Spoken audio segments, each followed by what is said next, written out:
Hey everyone, I just wanted to go ahead and do a little bit of coverage on Chapter 7. Specifically, we're going to be analyzing two things. First, we'll be talking about the national unity that radio was able to give individuals and how it continues to impact us, and then we'll also be talking about radio and political advancement. But let's start specifically talking about how the radio gave us an opportunity to reach people and provide them with the sense of national unity within the United States. Not only was it something that we used a lot in the 1930s and 1940s to actually give us radio news, but it also allowed for us to feel like we were all listening and hearing the exact same thing. Contextually, it gave people the opportunity to find ways to understand what was going on in the world around them in the 1930s and 40s. This becomes incredibly important because we were seeing an economic divide between people that were being able to afford to continually keep up with the news via things like newspapers in comparison to us being able to just turn on radio.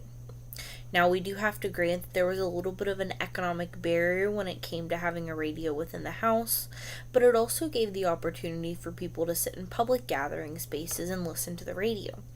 Even further than that, on the sense of national unity, it also created senses of familial unity within the opportunity for everyone to gather around a radio and everyone to listen to either music or what was going on within the world. It had the potential to reach anyone.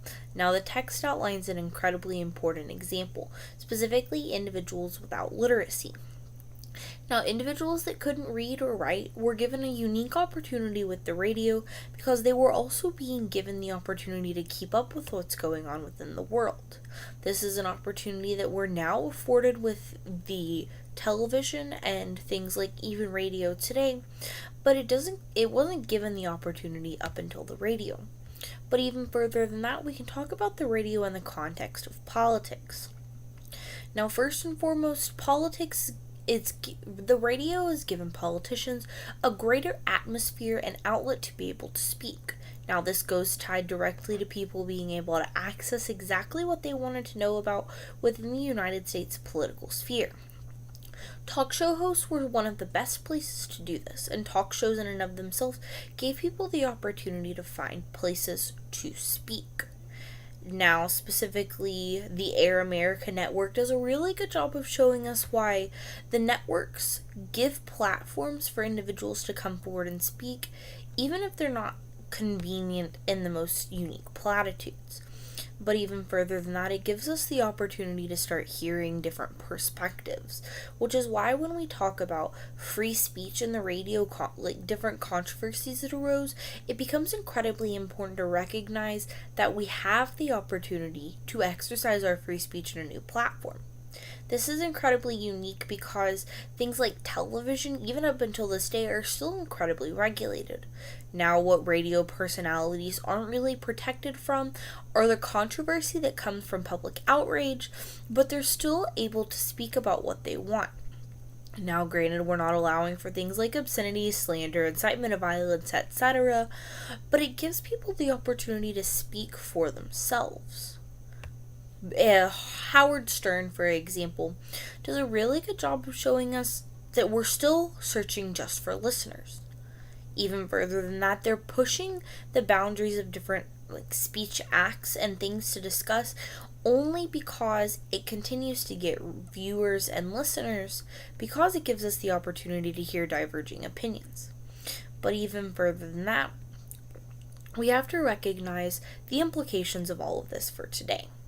When it comes to reaching the illiterate, while this seems like less of a problem nowadays, it's still something that we have to find a way to reach anyone and everyone.